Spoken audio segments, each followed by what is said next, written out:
Hello my dear students, welcome to Odisha school. तो आज आमे कोन पढ़िया पई जाउछे?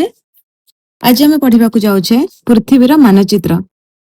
तो आज आमे पूर्वरु कोन कोन पढ़िचे सबु थरटे देखि नबा आमे कोन कोन सबु पूर्व लेक्चर से पढ़िचे। तो पिला माने आमे पूर्व लेक्चर रे पढ़िथिले कि मैप कोन, मैप केते प्रकार रो, उत्तर दिग, दक्षिण दिग, पूर्व पश्चिम दिग विषय भी पढ़िथिले, डायरेक्शन एंड सब डायरेक्शन विषय भी आमे कोन पढ़िथिले।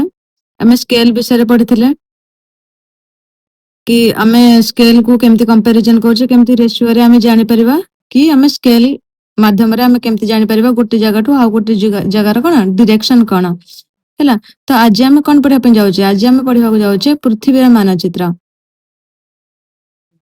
तो आमे पूर्व क्लास रे कहिथिले कि पृथ्वी देखिबा केमिति, पृथ्वी देखिबा को होची कमला किंबा लेंबू परी कोन गोल, ऊपरु आ तळ पटु माने उत्तर दिग, उत्तर पटु आ दक्षिण पटु कोन हल्का सा चेप्टा माने एमती आ साइड रु कोन टिके बाहरी हेकी माने बल्ज हैला। तो ये होची हमर कोन पृथ्वी। आ पृथ्वी ऊपर आमे माने कोन देखि पारुछे, एठी मानचित्र सब देखि पारुछे। तो तम बही रे गोटे एक्सपेरिमेंट करिया पई कहै जायछि। तम माने कमला चोपा को छडे दबो हैला। एठी तो मु जस्ट टिके तमानकु काटिकी गोटे फोटो मिलला लगे देछि, किंतु हां तमाने कोन करबो कमला चोपा छडे दबो।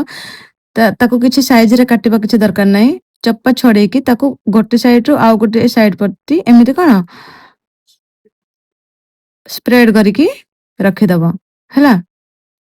रखि दिलो तो तुमको जो भलिया कोन शेप आ साइज रो देखा जिवो, जेमति देखा जिवो। तापर जदि तमे याकू माने ए सब मानचित्र को टोटल तमे ड्रा करबा को लागिवो, ताहले कोन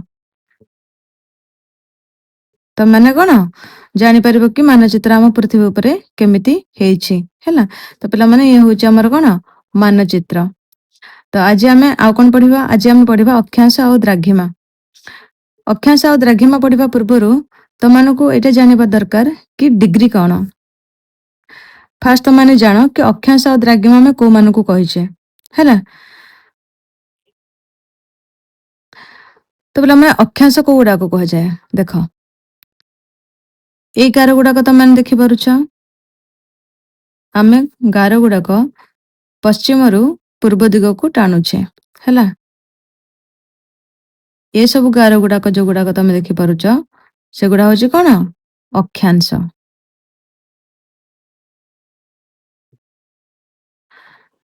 आउ द्राघिमा को गुडा को जो गार गुडा को जो लाइंस गुडा को आमे उत्तर रु दक्षिण दिग को टाणुछे से गुडा को कोन कह जाय? सब ताको मानको कोन कह जाय?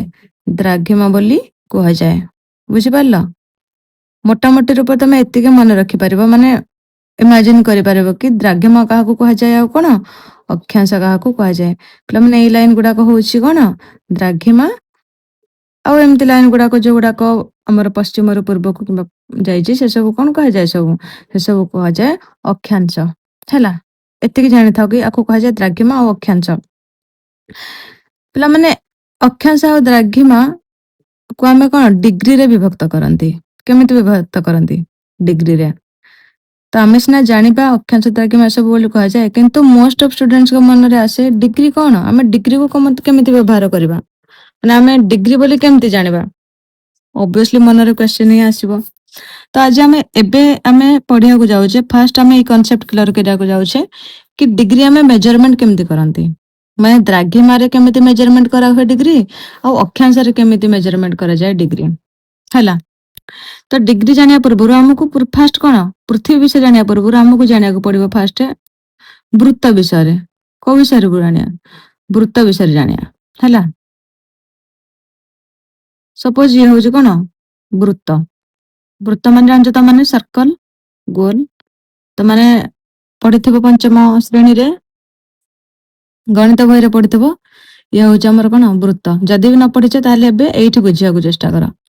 ये होछि कोन हमर गोटे वृत्त। कोनोसी गोलिया जिंस को आमे कोन कहिबा? वृत्त बोली कहिबा। जदि आमे वृत्त बोली कहिबा ताले टोटली वृत्त होछि केते 360 डिग्री। केते 360 डिग्री। तो 360 डिग्री हला केमिति? मन कर आमे वृत्त को दुई भाग रे विभक्त कले। को बा दुई भाग रे विभक्त कले हला। तो जो दुई भाग रे विभक्त कले हमर वृत्त रे एटा कोन मध्य बिंदु। गोटे मन कर एटा कोन वृत्त रे होछि बिंदु ହେଲା। ଯଦି ଆମେ ବୃତ୍ତକୁ ଦୁଇ ଭାଗରେ ବିଭକ୍ତ କରୁଛେ ତାହେଲେ ଏଇଟା 0 ଡିଗ୍ରୀ ବି ହେଇପାରିବ। ହେଲା, ଏଇଟା 0 ଡିଗ୍ରୀ ଏପଟୁ ନେଇକି ଏପଟୁ ହେଲେ କଣ 0 ଡିଗ୍ରୀ ହେଇପାରିବ, ଆଉ ଟୋଟାଲ ହେଲେ କଣ ହବ 180 ଡିଗ୍ରୀ ହେଇପାରିବ। ବର୍ତ୍ତମାନ ଆମେ ବୃତ୍ତକୁ 4 ଭାଗରେ ବିଭକ୍ତ କରୁଛେ। କେତେ ଭାଗରେ ବିଭକ୍ତ କଲେ? 4 ଭାଗରେ ବିଭକ୍ତ କଲେ। ତ ଏଇଠି କେତିକି କୋଣ ହେଲା ଆମେ କୋଣ ଏବେ ଦେଖିପାରୁଛେ। ତ ଏଇ ଯୋଉ କୋଣଟା ହେଲା ଇଏ କେତେ ଡିଗ୍ରୀ ହେଲା? 90 ଡିଗ୍ରୀ ହେଲା। କୌଣସି କୋଣ ଯଦି ଏମିତି ସିଧା ଲାଇନ ଯାଇଥିବ ତାହେଲେ ମଝିରେ କୋଉ କୋଣ ସୃଷ୍ଟି ହୁଏ? 90 ଡିଗ୍ରୀ କୋଣ ସୃଷ୍ଟି ହୁଏ। ଏଇଠି ବି 90 ଡିଗ୍ରୀ ହେଲା, ଏଇଠି ବି 90 ଡିଗ୍ରୀ ହେଲା, ଆଉ ଏଇଠି ବି 90 ଡିଗ୍ରୀ ହେଲା।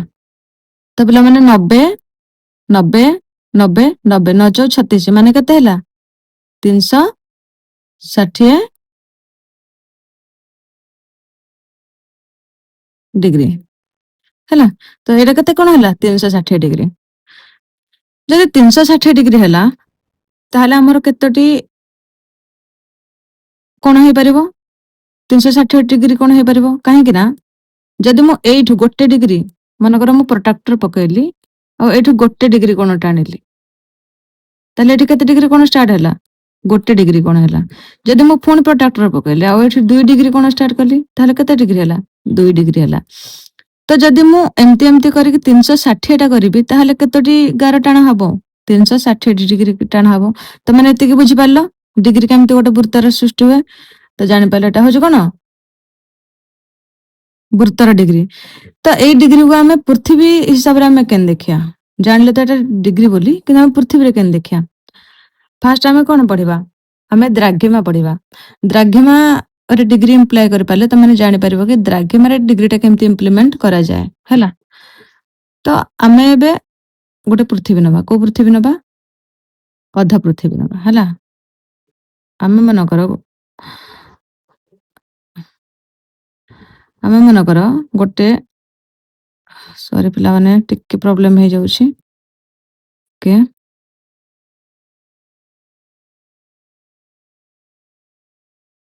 ଓକେ।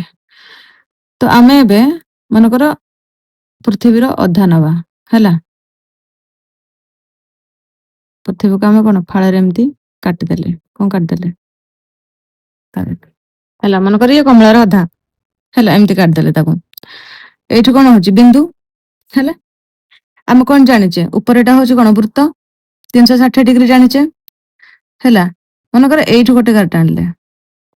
ହେଲା, ଆଉ କେତେ? ଏଇଠୁ ଗୋଟେ ଗାର ଟାଣିଲେ। ଏମିତି ବୁଝିପାରିଲେ ପିଲାମାନେ? ମନେକର ଏଇ ଗାରଟା ହଉଛି ଭିତର ପଟେ ଟାଣିଲେ ନା ଆମ ପୃଥିବୀର ଭିତର ପଟେ, କିନ୍ତୁ ବାହାର ପଟେ କଣ ହେଲା? ଇଏ ହଉଛି କେତେ ଆମର? ମନେକର 0 ଡିଗ୍ରୀ। ଆଉ ସେପଟା କେତେ ଡିଗ୍ରୀ ହେଲା? 180 ଡିଗ୍ରୀ ହେଲା। ହେଲା, ଏଟା କଣ ଆମେ ଆମେ ଦ୍ରାଘିମା ପଢୁଛେ ଏବେ। ଆମେ ଅକ୍ଷାଂଶ ଆମେ ପରେ ପଢିବା। ହେଲା, ମନେକର ଏଇଠୁ ମୁଁ ଆଉ ଗୋଟେ କୋଣ କଲି ଏଇ ପଟକୁ, ଏଇଠୁ ଆଉ ଗୋଟେ କୋଣ କଲି ଏଇ ପଟକୁ। ହେଲା, ଏଇଠୁ ଯୋଉ ମୁଁ ରେଖାଟା ଟାଣିଲି ଇଏ ହେଲା କେତେ? 2 ଡିଗ୍ରୀ। ଆଉ ଯଦି ମୁଁ ଏଇଠୁ ଗୋଟେ ରେଖା ଟାଣିଲି ତାହେଲେ କେତେ ଡିଗ୍ରୀ ହେଲା? 3 ଡିଗ୍ରୀ ହେଲା। ତ ଏମିତି ଏମିତି ହେଇକି ଆମର ଟୋଟାଲ ଟା କେତେ ଡିଗ୍ରୀ ହେଲା? 360 ଡିଗ୍ରୀ ହେଲା। ହେଲା, କେତେ ଡିଗ୍ରୀ ହେଲା ପିଲାମାନେ? 360 ଡିଗ୍ରୀ। ମାନେ ଆମର ଟୋଟାଲ କେତେଟା ଦ୍ରାଘିମା ରେଖା ଅଛି? 360 ଦ୍ରାଘିମା ରେଖା ଆମର ଟଣା ଯାଇଛି।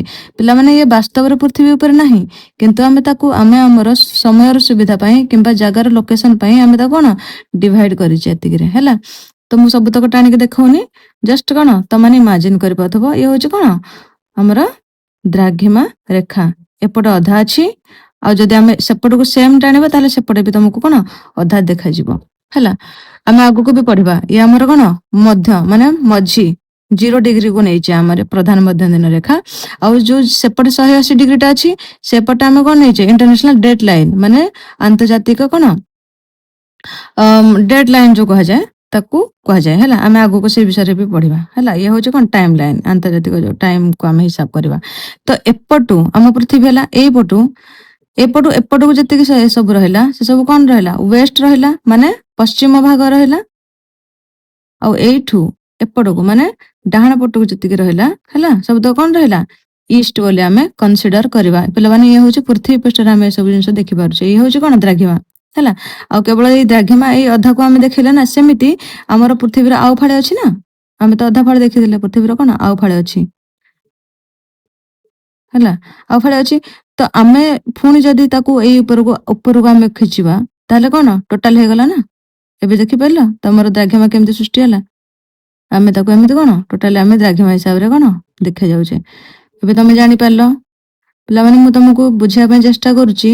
ଯାହା ବି ଯେମିତି ବୁଝିପାରିଲ, ଯୋଉଠି ବି ଡାଉଟ ରହିଲା ମତେ ତମାନେ ନିଶ୍ଚୟ ଜଣେଇବ କମେଣ୍ଟ ସେକ୍ସନରେ। ଓକେ। ତ ଇଏ ହଉଛି ଆମର କଣ ଦ୍ରାଘିମା, ତମାନେ ବୁଝିପାରିଲ। ତ ଏଇଠୁ ଡିଗ୍ରୀ ହିଁ ଷ୍ଟାର୍ଟ ହଉଛି। ତ ଏଇଠୁ ଲାଗିଲେ 0 ଡିଗ୍ରୀ, ପୁଣି ଏଇପଟ ଯୋଉ ଗୋଟେ ଦ୍ରାଘିମା ଯୋଉ ଯାଇଛି ସେଟା ହେଲା 1 ଡିଗ୍ରୀ, ପୁଣି ଏଇଠୁ ହେଲା କଣ 2 ଡିଗ୍ରୀ, 3 ଡିଗ୍ରୀ, ଏମିତି ଏମିତି କରି 360ଟା ହେଇଛି। କିନ୍ତୁ ଆମେ 180 ଡିଗ୍ରୀ ପର୍ଯ୍ୟନ୍ତ ହିଁ କାଉଣ୍ଟ କରୁଛୁ। ଅଧା 180 ଡିଗ୍ରୀ ଆଉ ଅଧା କଣ ଏପଟୁ ଅଧା 180 ଡିଗ୍ରୀ। ତମେ ବୁଝିପାରିଲ। ଓକେ, ଏବେ ଆମେ କଣ ପଢିବା? ଅକ୍ଷାଂଶ ପଢିବା। ହେଲା ପିଲାମାନେ, ଆଜି ଆମେ କେବଳ ଡିଗ୍ରୀ ବିଷୟରେ ବୁଝିବା। ଆଉ ନେକ୍ସଟ ଭିଡିଓରେ ଆମେ ଅକ୍ଷାଂଶ ଆଉ ଦ୍ରାଘିମା ବିଷୟରେ କଣ ଡିଟେଲ ଷ୍ଟଡି କରିବା। ହେଲା।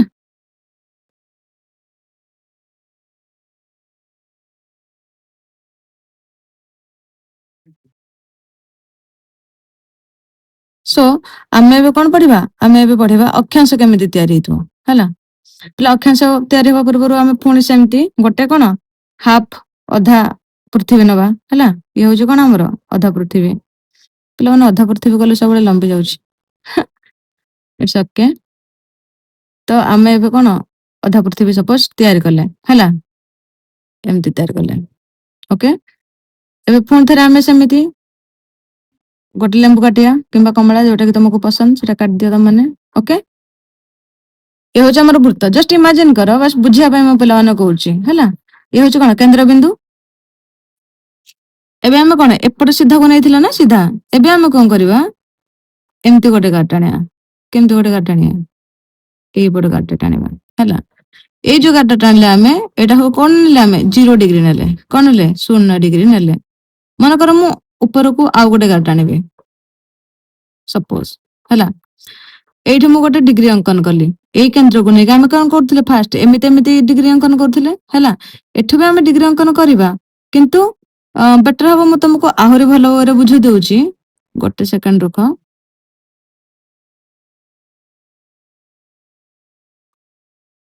ଓକେ। ଆମେ ଏମିତି ଯଦି ଗୋଲାର୍ଦ୍ଧ ନବା, ତାହେଲେ ତମମାନଙ୍କୁ ବୁଝିବା ପାଇଁ ବେଶୀ ବେଟର ହବ। ଓକେ। ଅକ୍ଷାଂଶକୁ ଦ୍ରାଘିମା ତ କନସେପ୍ଟ କ୍ଲିୟର ହେଇଗଲା ନା ତମମାନଙ୍କର, କି ଦ୍ରାଘିମା କେମିତି ଆମେ ମନେକର ସେଓକୁ କିମ୍ବା ସୋ ତ ନାହିଁ, ମନେକର ଆମର ଅରେଞ୍ଜ କୁ ଆମେ ଏମିତି କାଟିଲେ। ହେଲା। ଏବେ ଅରେଞ୍ଜ କୁ ଆମେ ଏଇଠୁ କନସିଡର କରିବା। ଇଏ ହଉଛି କଣ 0 ଡିଗ୍ରୀ। ମନେକର ମୁଁ ଏଇଠୁ ଗୋଟେ ଡିଗ୍ରୀ ଅଙ୍କନ କଲି। ହେଲା। ତଳପଟୁ ଗୋଟେ ଡିଗ୍ରୀ ଅଙ୍କନ କଲି। ଆଉ ଉପରୁ ଆଉ ଗୋଟେ 2 ଡିଗ୍ରୀ ଅଙ୍କନ କଲି। ତଳ ପଟକୁ କଣ ଆଉ 2 ଡିଗ୍ରୀ ଅଙ୍କନ କଲି। ଏମିତି ହେଇକି ମୁଁ ତାକୁ କଣ ଉପରୁ 90 ଡିଗ୍ରୀ ଆଉ ତଳେ କଣ 90 ଡିଗ୍ରୀରେ ପୃଥିବୀକୁ କଣ ଭାଗ କଲି। ଏଇଠି ଯୋଉ କୋଣଟା ଅଙ୍କନ କଲି ତାକୁ ମୁଁ ଲମ୍ବେଇଲି। କୋଉ ଯାଏ? ଏଇ ଯାଏ। ପୁଣି ଏଇଠି ଯୋଉ ମୁଁ ଗୋଟେ କୋଣ ଅଙ୍କନ କଲି, ଏଇ ଯାଏ। ହେଲା। ପୁଣି ଆଉ ଗୋଟେ କୋଣ ଅଙ୍କନ କଲି, ଏଇ ଯାଏ। ହେଲା। ଆମେ ପୃଥିବୀର ଇମାଜିନ କରିକି ଭିତର ପଟୁ ଆଙ୍କୁଛେ, କିନ୍ତୁ ଲାଇନ ଟାଣୁଛେ କଣ ପୃଥିବୀର ବାହାରେ। ହୋପ କି ତମମାନେ ପିଲା ବୁଝିପାରିବେ। ଟିକେ କମ୍ପ୍ଲିକେଟେଡ ତମମାନଙ୍କୁ ଲାଗିପାରୁଥିବ, କିନ୍ତୁ ମୋ ଭିଡିଓ ବାର ବାର ଦେଖିଲେ ତମେ ବୁଝିପାରିବ କି ମୁଁ କଣ ବୁଝିବା ପାଇଁ ଚାହୁଁଛି। ହେଲା। ତ ଇଏ ହଉଛି କଣ ଉପରୁ ଯେତିକି ଲାଇନ ଟାଣିଲେ 90 ଡିଗ୍ରୀ ଆମେ ଟାଣି ଦେଇଗଲେ। ଏବେ ଆମେ ତଳେ କଣ 90 ଡିଗ୍ରୀ ଆମେ ଟାଣିବା। ବୁଝିପାରିଲ। ଏ ହଉଛି କଣ ଏମିତି। ହେଲା। ଯଦି ଆମେ ତାକୁ କ୍ଲୋଜ କରିଦବା, ଆମେ କଣ ମନେକର ପୃଥିବୀର ମୁହଁ ଆଉ ଗୋଟେ ଫାଳ କଣ ଲଗେଇଦେଲି। ହେଲା। ଏଇଠୁ ନେଇକି ମୁଁ ମନେକର ଯୋଉ ଫାଳେ କଟି ଯାଇଥିଲା ସେଓଟା, ମାନେ କମଳାଟା, ତାକୁ ମୁଁ ଆଣିକି ଫାଳେ ଲଗେଇଦେଲି। ହେଲା। ପିଲାମାନେ, ମୁଁ ଏଇଠି ସବୁ କଣ ଲାଇନ ଟାଣିଛି ନା, ମାନେ କିନ୍ତୁ ମୁଁ ଯଦି ଆକୁ ଆଣିକି ଏଇଠି ଆଗ ଜଏଣ୍ଟ କରିଦେବି, ପୁଣି ଏଇ ଆଣିକି ଏଇଠି ଜଏଣ୍ଟ କରିଦେବି, ଏଇଠୁ ଆଣିକି ଏଇଠି ଜଏଣ୍ଟ କରିଦେବି, ତାହେଲେ ଏ ପୁରା କଣ ଗୋଟେ ସର୍କଲ ହିଁ କ୍ରିଏଟ ହେଇଯାଉଛି। ଦେଖିପାରୁଛ? ସବୁ କଣ ବଡରୁ ଛୋଟ ହେଇ ହେଇକା ସବୁ ଯାଉଛନ୍ତି। ତ ଏଇ ଯୋଉ ଡିଗ୍ରୀ ଆଉ ଗୁଡାକ ଆମେ ଭିତରୁ କ୍ରିଏଟ କଲେ, ମାନେ ଏମିତି ଏମିତି କରିକି ଯୋଉ ଗୁଡାକ ଡିଗ୍ରୀ ଆମେ କ୍ରିଏଟ କରିପାରିଲେ। ହେଲା। 0 ଡିଗ୍ରୀ, 1 ଡିଗ୍ରୀ, 2 ଡିଗ୍ରୀ, ଏମିତି କରି କଣ 90 ଡିଗ୍ରୀ ପର୍ଯ୍ୟନ୍ତ ଗଲେ ଉପରକୁ, ପୁଣି 0 ଡିଗ୍ରୀ ତଳକୁ ଗଲେ ଆମେ 90 ଡିଗ୍ରୀ ପର୍ଯ୍ୟନ୍ତ ଆଣିଗଲେ। ତ ଏଇ ଯୋଉ ରେଖା ଗୁଡାକ କଣ କୁହାଯାଏ? ସବୁ ଅକ୍ଷାଂଶ ରେଖା କୁହାଯାଏ। ହେଲା। ତ ଆମର ଟୋଟାଲ ଅକ୍ଷାଂଶ ରେଖା କେତେଟା ହେଲା? ରେଖା କହିଲେ ପିଲାମାନେ ଉପରେ 90 ହବନି, 89ଟା ହବ। କାହିଁକି ନା ଗୋଟେ ବିନ୍ଦୁ ହିଁ ରହୁଛି। ମେରୁଟା ଯୋଉ ନା, ସେଟା ରେଖା ନୁହଁ, ସେଟା ବିନ୍ଦୁ। ବୁଝିପାରିଲ? ତ ଉପରେ ଆମେ 90 ଡିଗ୍ରୀ କାଉଣ୍ଟ କରିବା, ତଳେ ଆମେ 90 ଡିଗ୍ରୀ କାଉଣ୍ଟ କରିବା। ହେଲା। ଆଉ କଣ ମଝିରେ ଗୋଟେ 0 ଡିଗ୍ରୀ। ହେଲା। 90 90 180 ଆଉ ଏକ କେତେ? 181 ଅକ୍ଷାଂଶ ଅଛି ହେଲା। ଅକ୍ଷାଂଶ ରେଖା କହିଲେ ପିଲାମାନେ 2 ମାଇନସ କରିଦବ ହେଲା, ବୁଝିପାରିଲ। ଆଉ ଯଦି ତମର କଣ ଦ୍ରାଘିମା କୁହାଯାଏ, ଦ୍ରାଘିମା ହଉଛି କେତେ 360 ଏପଟେ 180 ମାନେ ପୂର୍ବ ପଟେ 180 ଆଉ ପଶ୍ଚିମ ପଟେ 180। ତ ବୁଝିପାରିଲ, ଇଏ ହଉଛି ଆମର କଣ ଦ୍ରାଘିମା ରେଖା, ଇଏ ହଉଛି ଆମର କଣ ଅକ୍ଷାଂଶ ରେଖା। ସୋ ପିଲାମାନେ ଡିଗ୍ରୀ କଣ, ବୃତ୍ତକୁ ଆମେ କେତେ 360 ଡିଗ୍ରୀ ସମାନ ଭାବରେ ବିଭକ୍ତ କରିଛେ, କଣ 360 ଡିଗ୍ରୀ ଭାବରେ ସମାନ କରିଛେ। ବୁଝିପାରିଲ, ପୃଥିବୀରେ ଡିଗ୍ରୀର ଆମେ କଣ ବ୍ୟବହାର କରୁଛେ, ଡିଗ୍ରୀ ଆମ ପୃଥିବୀରେ କଣ ବ୍ୟବହାର ପଡିଲା, କୌଣସି ସ୍ଥାନକୁ ଚିହ୍ନଟ କରିବା ପାଇଁ ଡିଗ୍ରୀ ବ୍ୟବହାର କରାଯାଏ, ମାନେ ସ୍ଥାନକୁ ଚିହ୍ନଟ କରିବା ପାଇଁ ଡିଗ୍ରୀର କଣ ବ୍ୟବହାର କରାଯାଏ। ତ ସେଇଟା ବି ଆମେ ପରେ ବୁଝିବା କି ଆମେ ସ୍ଥାନରେ କେମିତି ଆଇଡେଣ୍ଟିଫାଏ କରିପାରିବା ଡିଗ୍ରୀକୁ ନେଇକି ହେଲା। ଆଉ କଣ ଅକ୍ଷାଂଶ ଡିଗ୍ରୀ, ଆଉ ଗୋଟେ ଅଛି କଣ ଦ୍ରାଘିମାର ଡିଗ୍ରୀ। ପିଲାମାନେ ଅକ୍ଷାଂଶରେ କେତେ ଡିଗ୍ରୀ ଅଛି, ବିଷୁବ ରେଖା, ଉତ୍ତର ଧ୍ରୁବ, ଦକ୍ଷିଣ ଧ୍ରୁବ ହେଲା। ଦ୍ରାଘିମାରେ କଣ ଅଛି, ପ୍ରଧାନ ମଧ୍ୟଦିନ ରେଖା, ପୂର୍ବକୁ 180 ଡିଗ୍ରୀ, ପଶ୍ଚିମକୁ 180 ଡିଗ୍ରୀ, ଯେମିତି ଆମେ ପଢିଲେ। ମୁଁ ଆଉଥରେ ତମକୁ କହିଦଉଛି, ଯୋଉ ଅକ୍ଷାଂଶ ଡେଗା ତାର ମୁଖ୍ୟ କଥା ହଉଛି 0 ରୁ ଷ୍ଟାର୍ଟ ହଉଛି ହେଲା, ଆଉ ଏଟା କଣ 90 ପର୍ଯ୍ୟନ୍ତ ଯାଉଛି, ଉପରେ 90 ପର୍ଯ୍ୟନ୍ତ ଯାଉଛି।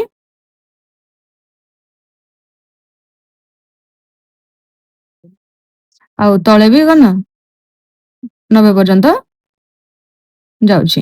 ଆଉ ଦ୍ରାଘିମାର ମେନ୍ ହଉଛି ଏପଟେ କେତେ 0 ଡିଗ୍ରୀ ରହିଲା, ଆଉ ତାର ଆର ପଟେ ହେଲା 180 ଡିଗ୍ରୀ ରହିଲା, 0 ଆଉ 180 ଡିଗ୍ରୀ ରହିଲା। ବୁଝିପାରିଲ, ତମର ପ୍ରଧାନ ମଧ୍ୟଦିନ ରେଖା ଯୋଉ ହଉଛି ସେ ହଉଛି କଣ 0 ଡିଗ୍ରୀ, ଆଉ କଣ ପ୍ରାଇମ ମେରିଡିଆନ ହଉଛି କଣ 0 ଡିଗ୍ରୀ, ଆଉ ଯୋଉ ତମର ପୂର୍ବକୁ 180 ଡିଗ୍ରୀ ରହୁଛି କଣ ପଶ୍ଚିମକୁ 180 ଡିଗ୍ରୀ ରହୁଛି, ଆଉ 180 ଡିଗ୍ରୀ ହଉଛି ତମର ଇଣ୍ଟରନ୍ୟାସନାଲ ଡେଟ୍ ଲାଇନ ହେଲା, ତାରିଖ ରେଖା କୁହାଯାଏ ଯୋଉଟା କି ତମର ହେଲା। ତ ଆମେ ନେକ୍ସଟ ଭିଡିଓରେ ପଢିବା କଣ ଅକ୍ଷାଂଶ ଆଉ ଦ୍ରାଘିମା ବିଷୟରେ ଆମେ ଆଉ କିଛି ଇନଫର୍ମେସନ ଜାଣିବା। ତ କିନ୍ତୁ ତମମାନଙ୍କୁ ଡିଗ୍ରୀ ଭଲ ଭାବରେ ବୁଝା ପଡିଲା ନା, ଡିଗ୍ରୀ ଆମେ କେମିତି ପୃଥିବୀ ପରସ୍ପେକ୍ଟିଭରେ ଆମେ କେମିତି ତିଆରି କରୁଛେ। ପ୍ରଥମେ ହଉଛି ବୃତ୍ତ, ଆମେ କଣ କଣ ପଢିଲେ, ବୃତ୍ତ ହଉଛି 360 ଡିଗ୍ରୀ, 360 ଡିଗ୍ରୀକୁ ଆମେ ବ୍ୟବହାର କରୁଛେ କଣ 1 ଡିଗ୍ରୀ ହିସାବରେ ବ୍ୟବହାର କରୁଛେ, ମାନେ ସେଟା ଦ୍ରାଘିମାରେ ବ୍ୟବହାର କରୁଛେ 360 ଡିଗ୍ରୀ। କିନ୍ତୁ ଯେତେବେଳେ ଆମେ ଅକ୍ଷାଂଶରେ ବ୍ୟବହୃତ କରୁଛେ, ଅକ୍ଷାଂଶରେ ଉପରେ କେତେ 90 ଡିଗ୍ରୀ ଆଉ ତଳେ 90 ଡିଗ୍ରୀ ହେଲା, ଆମେ ଅଧା ବ୍ୟବହାର କରୁଛେ, ବ୍ୟାସାର୍ଦ୍ଧକୁ ନେଇକି ଆମେ କଣ ବ୍ୟବହାର କରୁଛେ।